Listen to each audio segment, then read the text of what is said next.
Hi there, and welcome to the Duchess Library, where every page holds a treasure. I'm your host, the Duchess herself, and today we are diving into yet another Regency romance story. This is a tale of a servant girl who lied her way into a duke's life, a duke who knew she was lying and proposed anyway, and a sister who thought she could walk back in and take it all away. So settle in, dear readers, and let the story begin. She heard the carriage before she saw it. Rose was standing at the window of Silvermere's drawing room when the sound reached her.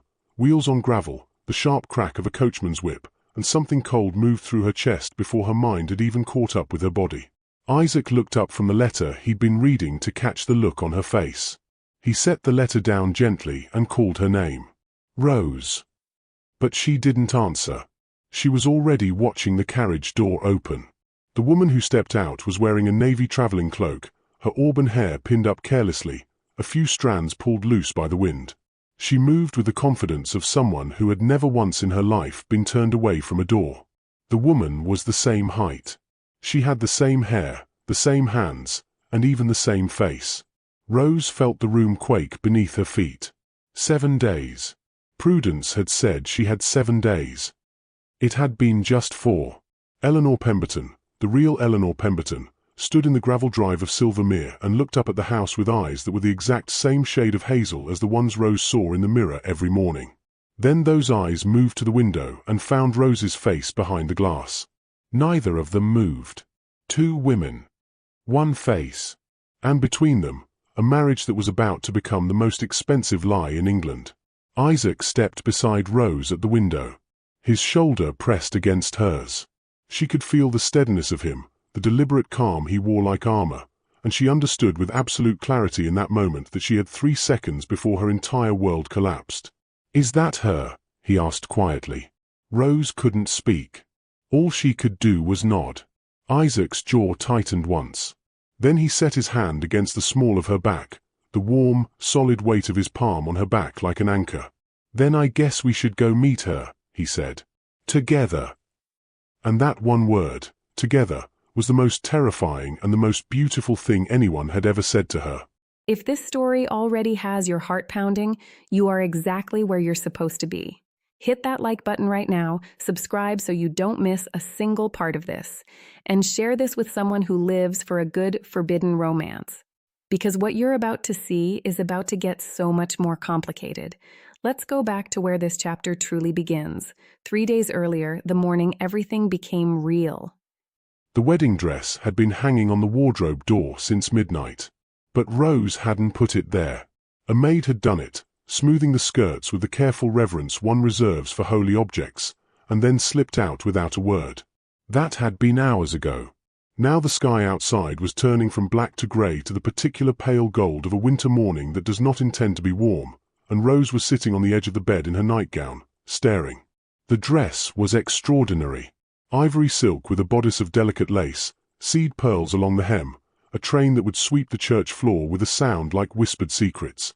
Eleanor had ordered it made 3 months ago, before the elopement, before Thomas, before everything, in a fitting she had attended as herself, as the legitimate daughter of the Earl of Pemberton, the intended bride of the Duke of Silvermere. Rose had never had anything made for her in her life. She crossed the room, lifted the hem of the train between 2 fingers, and rubbed the silk. The dress had no memory of who it was made for. It was just a dress. Or so she told herself. The maid returned at 7. She laced the corset, pinned the hair, set the veil with the devotion of someone who believed they were dressing the woman born for this room, this morning, this life. She worked in cheerful silence, humming softly, and Rose sat in the chair and let herself be transformed and felt, with an intimacy that frightened her, like a woman walking to her own sentencing. The door opened without a knock. Lady Prudence Ashworth filled the doorframe in black silk, her eyes moving over Rose with the dispassionate efficiency of an assessor checking livestock before market. "Out," she said to the maid. The girl curtsied and vanished. Prudence crossed the room and adjusted the veil herself, her fingers precise and cold against Rose's temples. "You look somewhat adequate," she said. "But try to look a little more than adequate. The Duke's solicitor will be at the church. Keep your expression soft. Don't speak unless directly addressed. And a good morning to you as well, Aunt Prudence. The fingers tightened against her skull, just slightly. Not enough to show a bruise, but definitely enough to remind her who was really in charge. I have spent 30 years ensuring this family's position. I will not have it ruined by a servant girl who cannot keep her mouth shut for 3 hours. She met Rose's eyes in the mirror. Do you understand me? Rose held her gaze. Behind her eyes, very quietly, something burned furiously for a second, then it turned to ash. Perfectly, she said, and smiled, and meant neither. Prudence searched her expression for a moment, looking for fear, for the familiar flinch, and found nothing. Her hands withdrew. The carriage leaves in 20 minutes. She swept out without closing the door. Rose looked at herself in the mirror for a long time. Pearls in her hair. Veil like a bride in a painting. A jaw set in a way Eleanor Pemberton's had never been set in her life. Then she smoothed the skirts of a dress that was not hers, and walked out to marry a man whose name she was only half allowed to say. The church was St. George's, Hanover Square, where the aristocracy went to get married because the pews were old enough to feel like history and the winter light fell at an angle that made even ordinary people look ethereal. Isaac was waiting at the altar. Rose saw him the moment she entered on Prudence's arm, and the sight hit her behind her sternum, not because he was handsome, though he was devastating in his dark morning coat and white cravat, but because of how he turned when he heard the doors open. He turned before anyone else in the church turned. Like he'd been listening for her specifically. He looked at her face first. Not the dress, nor the veil, but her face. His hands, clasped behind his back, shifted slightly, then went still. Rose walked the length of that aisle and felt 30 pairs of eyes trying to dissect her and felt none of them at all, because Isaac's gaze was fixed on her so steadily it seemed to hold her upright. She reached the altar and he turned fully toward her, and his jaw was tight in the way it always got when he was forcing himself not to feel something. The officiant began to speak. The sacred institution of marriage. The joining of two families. Rose heard the words in fragments while her mind ran parallel calculations, quiet and relentless. There were only 4 days until Eleanor arrived. The dowry transfer required one more signature. If it wasn't completed before then there would be hell to pay. If there is anyone present, the officiant intoned, who knows of any lawful impediment to this marriage. The silence stretched, and Rose's heart stopped. Not metaphorically, though, it simply stopped, held itself suspended in her chest while the silence poured through the church like water filling a hull. 1 second. 2 seconds. She counted her own pulse from memory because there was nothing to count in real time. Her throat closed around a sound she would never let out. Nobody spoke. The silence finally ended, and the ceremony continued.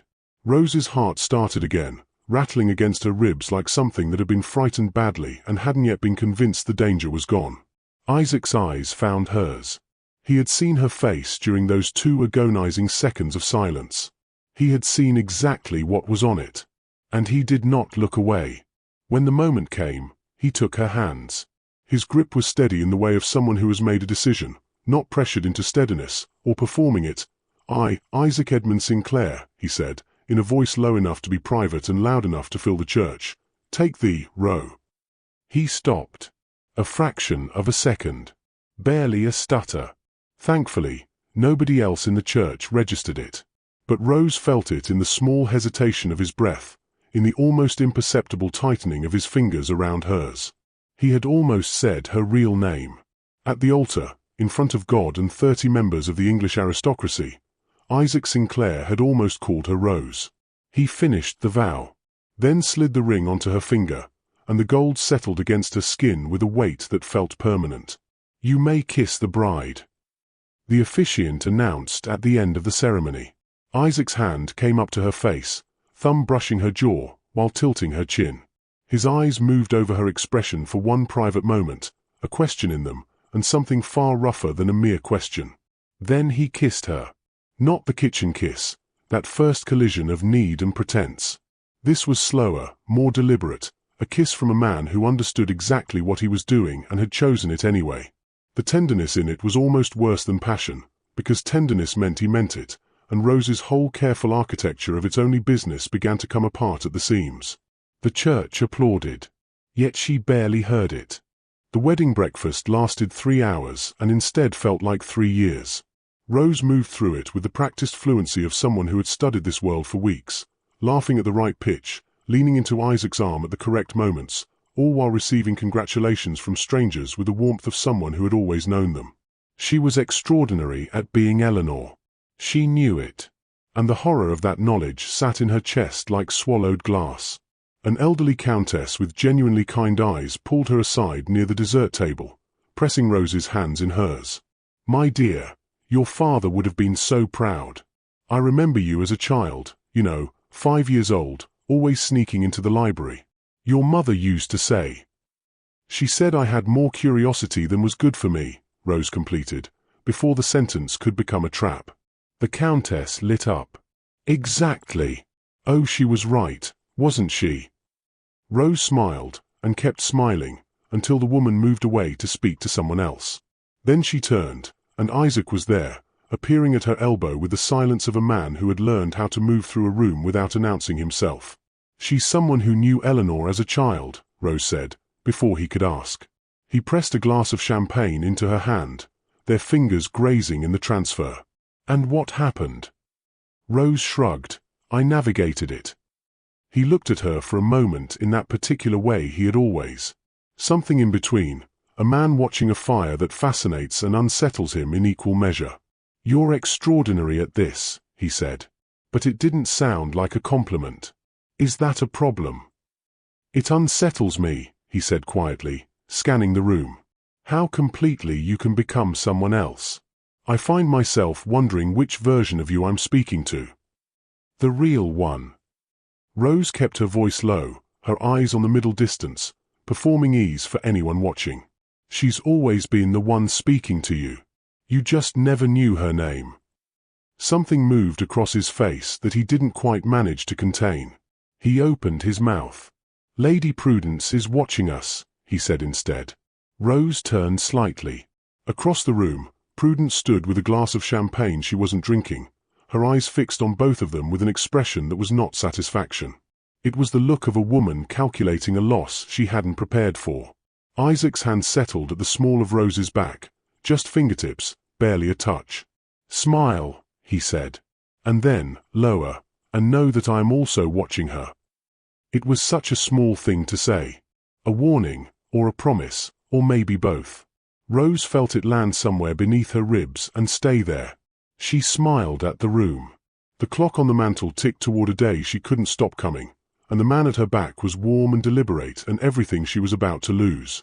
Silvermere appeared out of the countryside like something the landscape had been keeping in secret.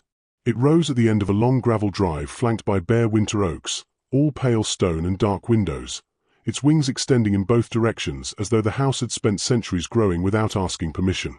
It wasn't beautiful in the way Ravenscroft Manor had been beautiful, but it was older than beautiful, settled so deeply into its land that it seemed less like a building and more like a geological fact.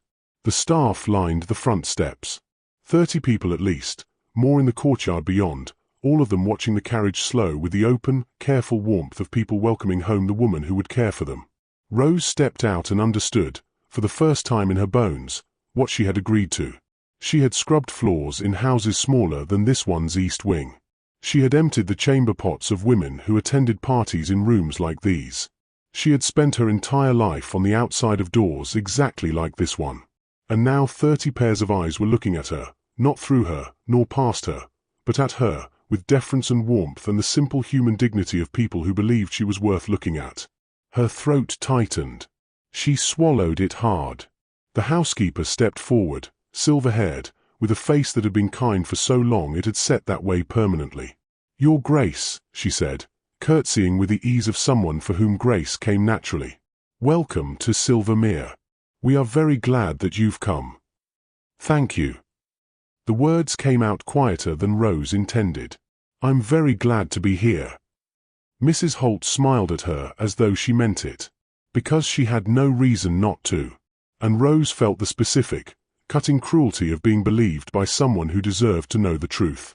Isaac led her inside, through the east wing, past portraits of ancestors who had built this place and defended it, then left it to him, and his voice, as he talked about the history of each room, was different from any version of him she'd heard before. Quieter. Almost careful, as though he was showing her something he didn't usually let people near. He stopped at a high window overlooking the grounds. The tenant farms were visible in the distance, pale smoke rising from low chimneys. 400 families, he said. He wasn't looking at her. That is not an excuse for what I did to you in that kitchen. I need you to know I understand that. A pause.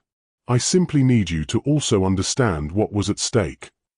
Rose looked at the smoke rising from those chimneys, then thought about her mother, about the cold room above the stables where she had taught Rose chess by firelight and told her that a mind is the one thing no one can take from you. It matters, she said quietly, that you told me that. He turned to look at her. She didn't look back. She kept her eyes on the farms, the smoke, the ordinary Tuesday afternoon life of 400 people who had no idea what was riding on the next 3 days. Eleanor arrives in 4 days, Rose said. The silence that followed had shape and weight. I know, Isaac said. And there it was. He knew. And it was clear he'd known for a while now. She looked at him then, finally, and found his expression unreadable in a way that was different from his usual composure.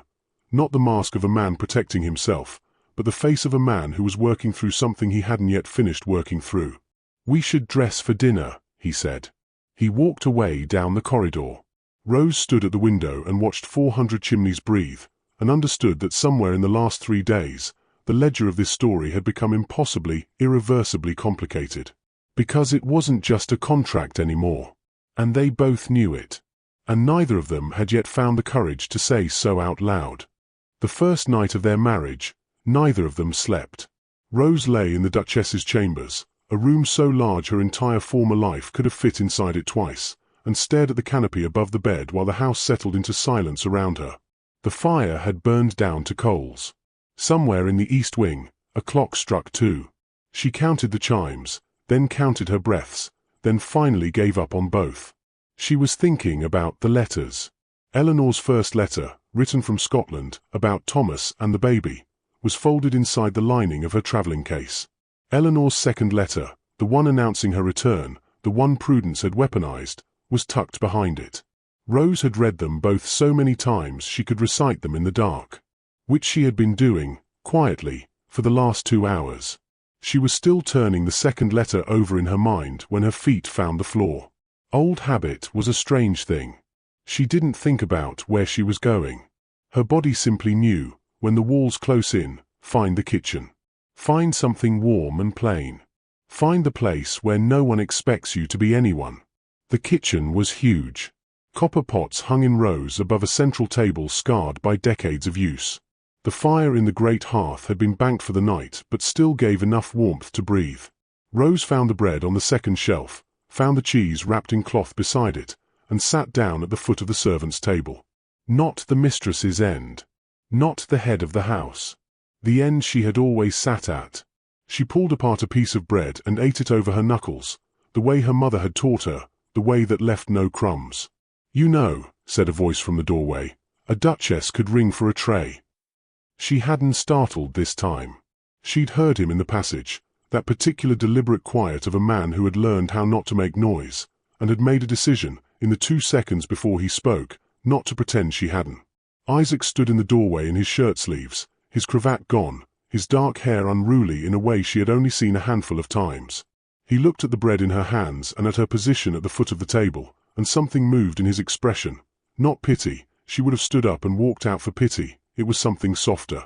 Something that looked almost like recognition.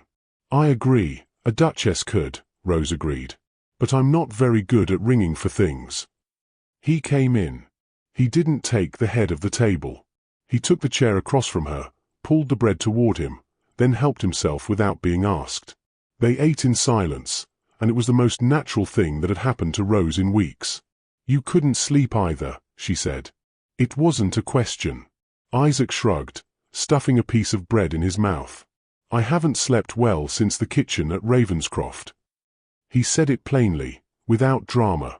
I keep replaying the moment I backed you against that counter and called it a fair exchange. He looked at the bread in his hands. It wasn't. The fire crackled softly. Rose turned her cup between her palms. You were trying to save people. I was also terrified, he said with a soft laugh. Which is not something I say often. But you were standing there in Eleanor's nightgown, eating stolen cheese, and for one moment you looked exactly like yourself. Not Eleanor, or a performance, just a person who was frightened and tired and hungry. And I thought, he stopped, taking a deep breath. I thought, I cannot let her go. And I told myself it was because of the estate. The families. The practical necessity. A pause. I'm not entirely certain that was true. Rose looked at him across the servants' table in the dark kitchen of his ancestral home, and felt something crack open in the center of her chest. Tell me something real, she said. About what? He asked with a raised brow. About you. Something that isn't the estate or the title or the performance you put on for the ton. She set down her cup. I've been in this world for weeks, and I know more about Isaac Sinclair the Duke than I do about the man who almost said my name at the altar today. The fire shifted. His jaw tightened and then, slowly, released. My mother left when I was 9, he said. She married another man. A man without a crumbling estate and a father who drank through the rent money. He looked at the table. I watched everything my grandfather built come undone in about 6 years. By the time I inherited, the west wing roof had collapsed and I owed more than the estate was worth. A long breath. I spent 10 years making it solvent again. 10 years of treating every decision, every relationship, like a ledger entry. Because the one time I watched someone lead with their heart instead of their head, 400 families nearly starved. Rose was quiet for a moment. And then I walked into Ravenscroft, she said. He stifled a nod, looking directly into her eyes. Yes, and then you walked into Ravenscroft, and fell asleep on my shoulder, and told me opera was boring to my face, then beat me at chess in 6 moves. Something almost like a smile. You were the most inconvenient thing that had ever happened to me. I certainly hope that I still am. Yes, he said softly. You definitely still are. He reached across the table. His palm turned upward, open, unhurried, a question with no pressure behind it. Rose looked at his hand for a long moment. Then she placed hers in it. He didn't close his fingers. He just held her hand loosely, in the dark kitchen, while the coals breathed orange and the house slept around them. And after a long quiet, she said, There's something I need to tell you. His fingers tightened. Just slightly. I know. His voice had something in it she hadn't heard before, a thin edge of careful control. I think I've known for several days that you're carrying something you haven't told me. She sighed deeply. I'm not quite ready to tell you just yet. He made a sound that loosely translated to the fact that he understood. That's quite all right. Tonight I just want to sit here. He looked at her across the table. And share a piece of bread with my wife. Rose looked at his face in the firelight, the sharp jaw, the winter blue eyes, the slight furrow between his brows that never fully left, and felt, with a sorrow so clean it was almost peaceful, that she was completely and irreversibly in love with him. She didn't tell him. And the window had closed. They both knew it. They sat until the coals went grey. Neither of them ready to let go first. The next morning, she found him unexpectedly. She hadn't been looking for him. She'd just come to the study for letter paper, pushing the door open without knocking because she hadn't expected anyone at 7 in the morning. But Isaac was already at his desk, surrounded by account books and correspondence, with the expression of a man fighting a war on paper and losing ground. He looked up when she entered. He didn't reach for the books. She crossed the room slowly, and he watched her do it, and neither of them pretended she wasn't going to look. The accounts were bad. Rose had spent 15 years watching her mother calculate the cost of firewood against food, understanding exactly how far a shilling could and couldn't stretch, and what she saw in those ledgers landed in her stomach like cold water. The repairs to the tenant cottages last autumn had cost more than the estate could absorb. The dowry transfer was the only number in the entire ledger that tilted everything back toward solvent. How long? She asked. The transfer completes in 2 days. He said it to the desk rather than her face. Once it does, the estate is stable. And once it does, Rose continued, then it doesn't matter what Eleanor does when she arrives, because the money is already moved. She felt the shape of the trap assembling in real time. You'd be financially secure, but you'd still be married to a woman under a false name. Yes. And there's no undoing that quietly. No, there isn't, he sighed loudly. She looked at the numbers again. The columns representing 400 lives. Real people with names she didn't know yet and fires they'd banked last night against the cold. She thought about what it meant to have something you built become the thing that protected others. She thought about her mother, who had built nothing, protected no one, and died in a cold room above a stable at 42. What happens to them if it falls apart? She asked. Not the estate. The families.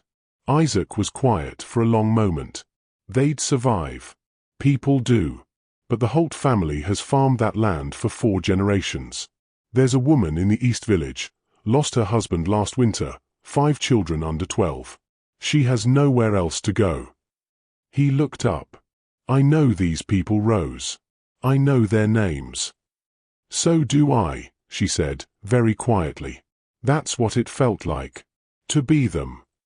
He looked at her the way he had in the kitchen at Ravenscroft, thumb against her calluses, understanding cracking open across his face, and she felt seen in the particular way that only he had ever managed.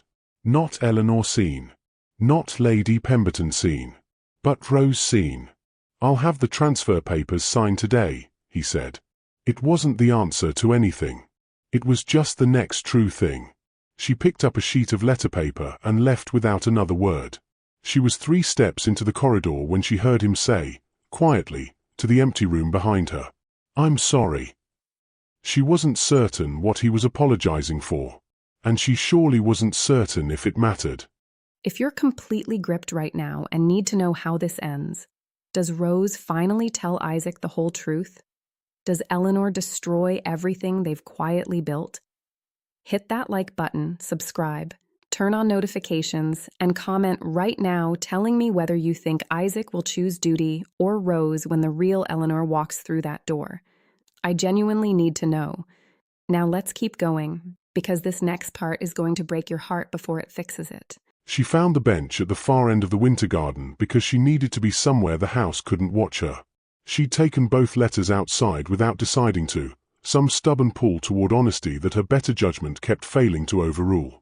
She sat with Eleanor's words spread across her lap while a thin grey sky pressed down on the bare hedgerows, and she tried, for the 40th time, to figure out what the right thing was.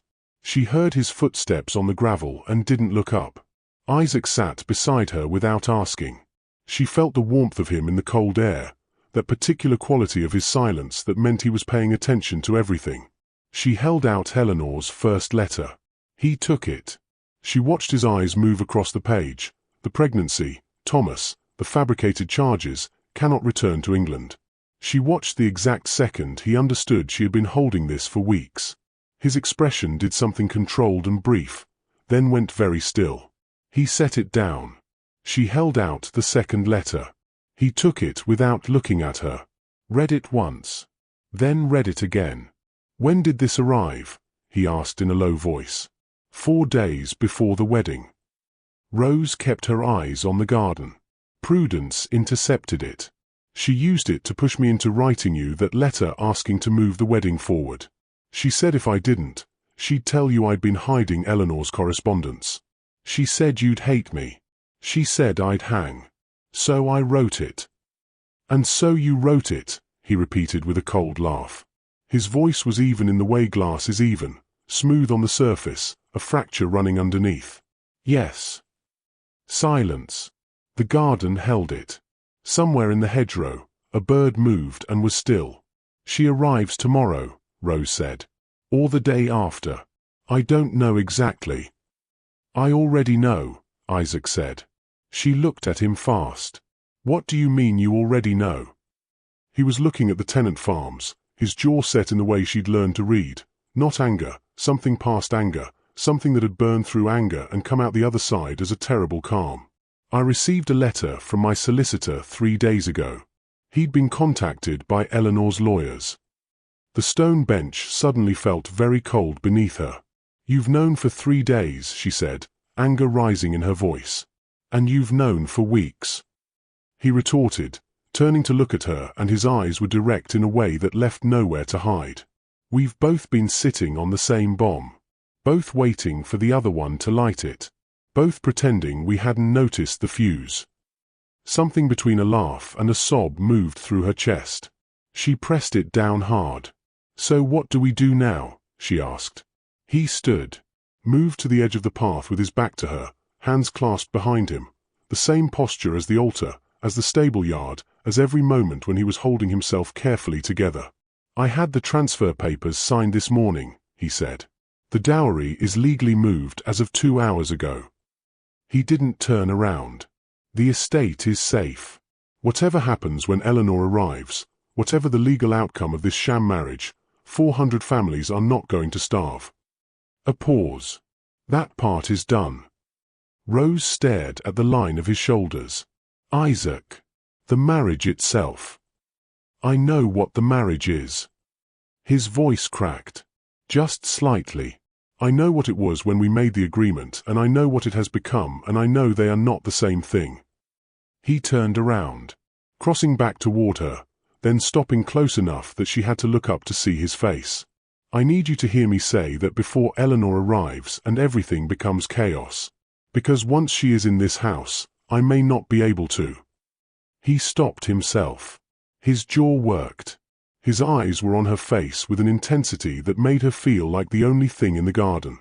"Say it," Rose said quietly. "I cannot locate my control where you are concerned." The words came out rough, stripped of their usual sophisticated tone, sounding nothing like a duke and everything like a man. "I have spent 10 years being certain of every decision I have ever made. I am not certain of a single thing I have done since the night you walked into Ravenscroft. And I cannot tell you whether that terrifies me, or—" He cut himself off again, then exhaled slowly. "I need you to know that I know the difference between what this started as and what it is, before she gets here and takes that chance away from me." Rose stood up from the bench. She was close enough now to see his pulse at his throat, the slight unsteadiness in his breathing that she had never once seen from him before. "Then we face it," she said. "When she comes, we face it together. The way you said on the drive. Remember?" Something moved through his expression. Something that looked dangerously close to hope. "Go inside," he said quietly. "I need a moment." She went.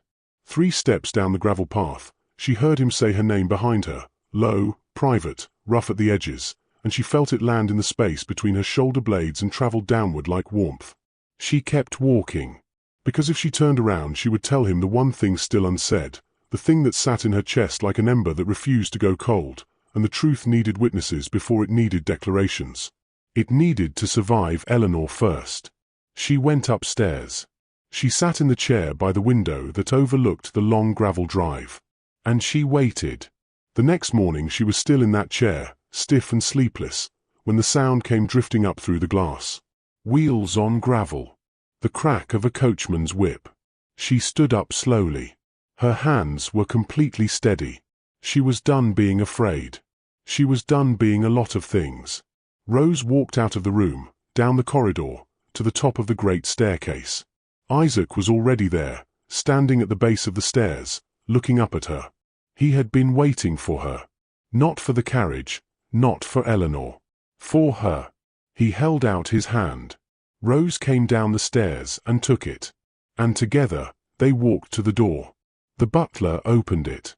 Cold winter air flooded the entrance hall. And standing in the gravel drive, staring up at the house with her auburn hair pulled loose by the wind and her hazel eyes moving across the facade of Silvermere, the same eyes as Rose, the same face, yet a completely different life, was the real Lady Eleanor Margaret Pemberton. She looked at the open door, glanced at Isaac. Then her eyes found Rose's face. Neither sister moved. Neither sister breathed. And the world, which had been spinning without pause since the night Eleanor slipped into a dark room and said, "I need you to be me, just for one night," came to a complete and absolute stop. The silence in Silvermere's entrance hall lasted exactly 4 seconds. Rose counted them the way she had counted the silence during the wedding ceremony.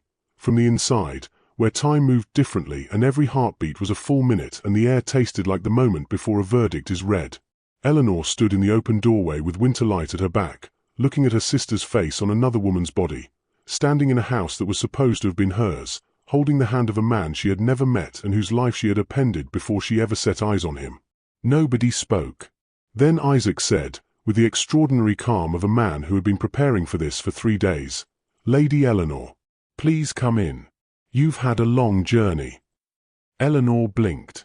Whatever she had prepared to say, whatever speech she had rehearsed in the carriage, whatever righteous fury she had been fueling for the last week, it collided with the simple normalcy of being invited inside, and for a moment she just stood there, off balance, her composure not broken but suddenly unsure of its own footing. She stepped into the house. The butler took her cloak. Isaac released Rose's hand, not pulling away, just releasing, deliberate and unhurried, and gestured toward the drawing room as though they were simply people who had made an appointment and had the good manners to arrive on time. "My wife has told me everything," he said. "I suggest we sit down." Eleanor's eyes cut to Rose. "Your wife," she repeated. The word came out flat, stripped of inflection, the way someone repeats something they need a moment to absorb. "Yes," Rose said. Her voice was steady in a way that surprised even her. 3 days ago. At St. George's Church." Eleanor looked at her for a long, unreadable moment. She had changed. Rose had been preparing for the Eleanor who wept in her room at Pemberton Park, soft, overwhelmed, the girl who had pressed a bundle of clothes into Rose's arms and disappeared before dawn. The woman in this hallway was not that girl. She was harder at the edges, upright with the effort of someone carrying something heavy and refusing to show it. Months of hiding did that to a person. Rose, of all people, understood exactly what it did. "You married him," Eleanor said. "Under my name." "Yes." "That's fraud, Rose. You could hang." "She could," Isaac said, from behind them both. Not loudly, just clearly. "And she knew that from the beginning. She also knew your guardian had been stealing from your estate for years and was using this entire situation to cover it. She knew your husband was wanted for a crime he did not commit. And she walked into that church and said those vows knowing every one of those things might still destroy her." A pause. "I am not certain I have ever met anyone braver in my life." Eleanor's mouth closed. She looked at Rose with an expression that was cracking at the edges, the hard exterior giving way to something rawer underneath. "The drawing room," Isaac said, and stood back to let them both pass. They went. He left them alone. The drawing room fire threw warm light across 2 identical faces sitting across from each other in chairs that might as well have been opposite sides of the world. Rose had spent weeks preparing for this conversation, had rehearsed the accusations, the defenses, the long list of everything Eleanor had cost her. In every version she had imagined, she was the one who spoke first. But in reality, Eleanor actually spoke first. "I didn't know," she said. "About Prudence. Or about what she was doing." Her hands were folded in her lap with the stillness of someone preventing them from shaking. "I knew she was cruel to you in ways she thought I couldn't see. But I didn't know about the accounts." "I know," Rose said. "I left you in an impossible situation." "Yes. You did. I thought it would be one night." Eleanor stopped, pressing her lips together. "I thought you would say I was ill, that the house party would be delayed, and by the time anyone realized I was gone, Thomas and I would be beyond anyone's reach and you would simply," she faltered. "Well, I didn't think about what happened to you after. I guess I didn't let myself." Rose looked at her sister, at the face she saw in every mirror, wearing an expression Rose had never seen on her own reflection, open and ashamed and asking nothing in return. "She told me I'd hang," Rose said. "The first night, before I'd been introduced to anyone. She said it the way someone mentions the weather." Eleanor flinched. "She dug her nails into my arm at the house party until I bruised." Rose kept her voice even. Not to protect Eleanor from it. To say it plainly, the way things that are true deserve to be said. "She threatened me every single day. And I couldn't leave, because leaving meant charges I'd have no defense against, and I had no one, not one person, who knew where I was or what had happened to me." Rose paused. "You were the only family I had. And you disappeared."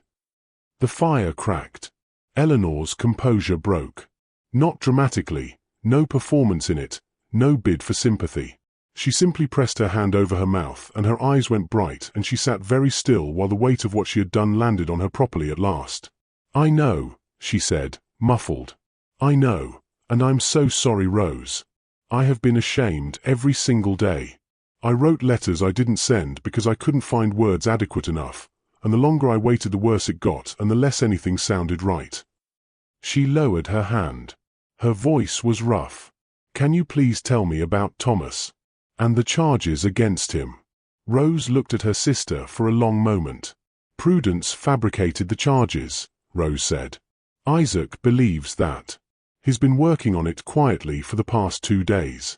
He went to the magistrate's office, pulled the original testimony, and found the gaps." Eleanor's eyes filled. Why would he do all that when he's never even met Thomas? "Because he's that kind of man," Rose said. And the simplicity of it, the complete absence of performance, the offhand certainty of someone describing something as fundamental as gravity, landed between them like a stone in still water.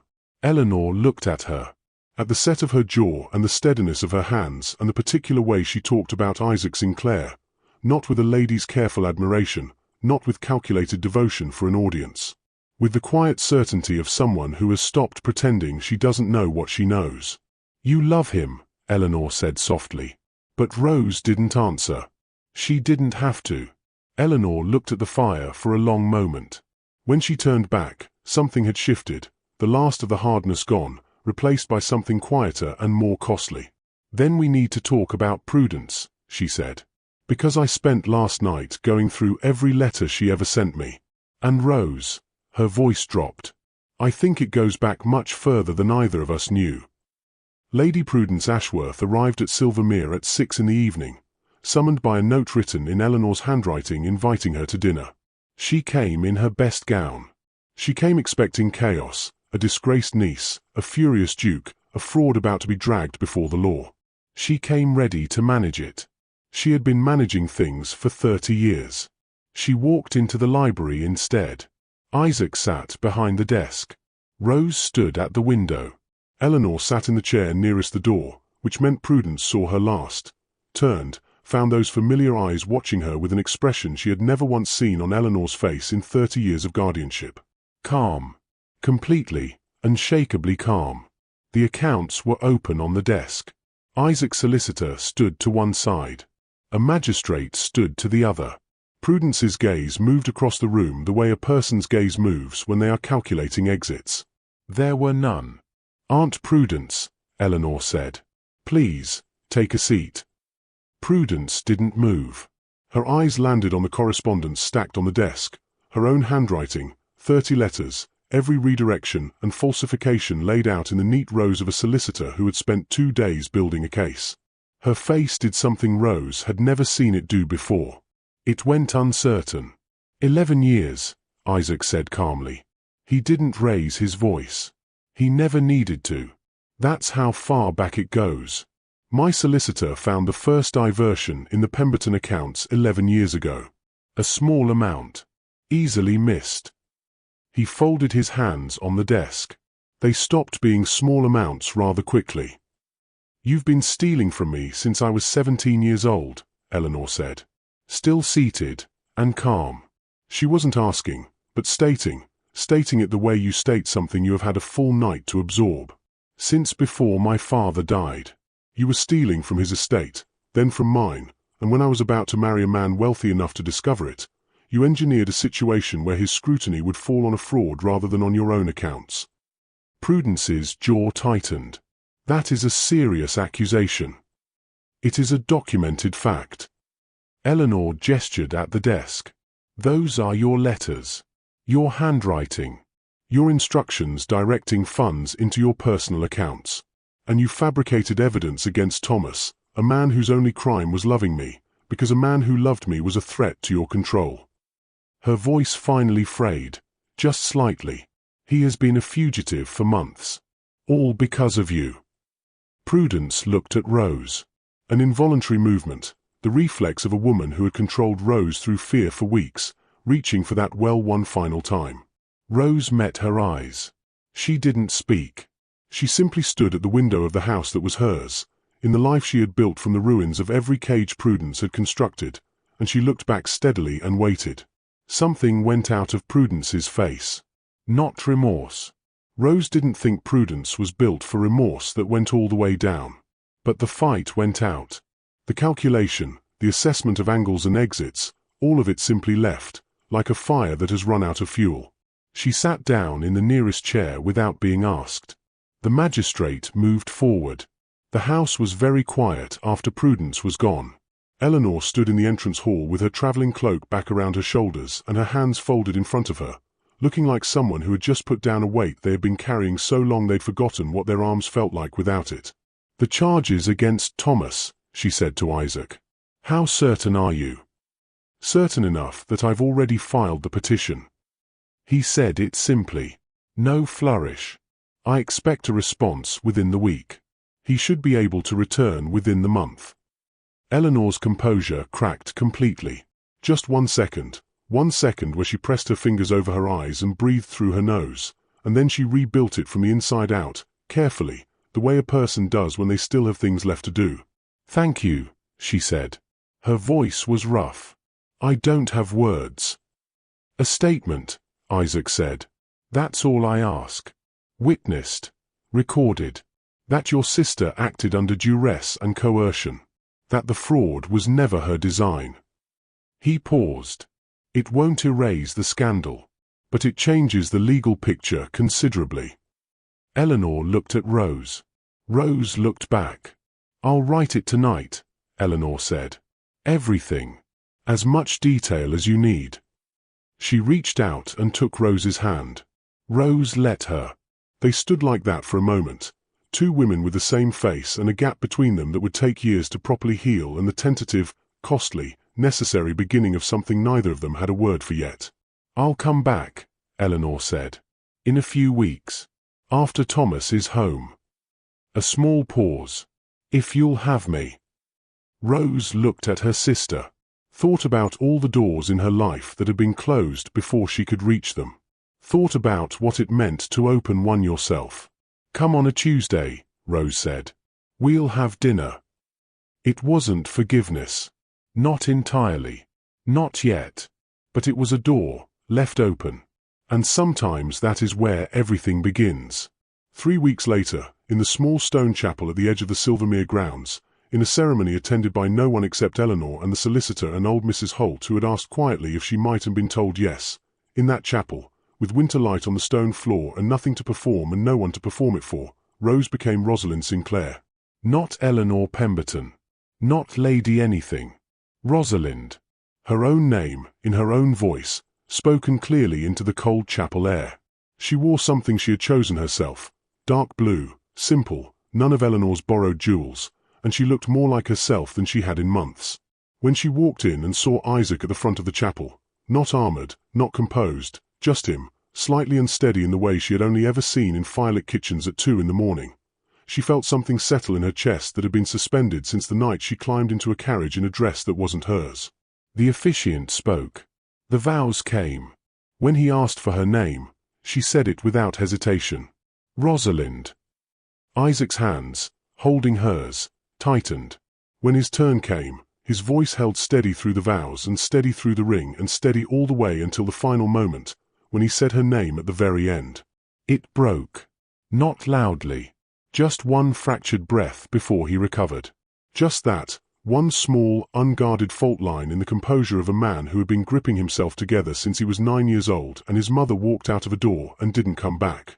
Rose stepped forward and pressed her forehead against his, and she felt him exhale against her face with the fullness of a man finally, at last, putting something down.